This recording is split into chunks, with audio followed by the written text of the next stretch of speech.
ஸ்ரீதர்ம சாஸ்தாவென்போம்,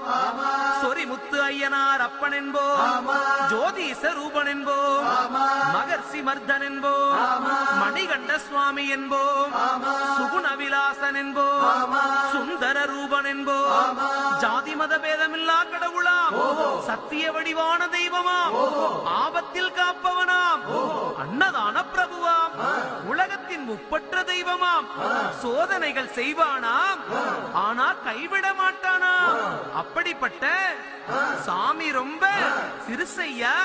ஆனா சக்தி ரொம்ப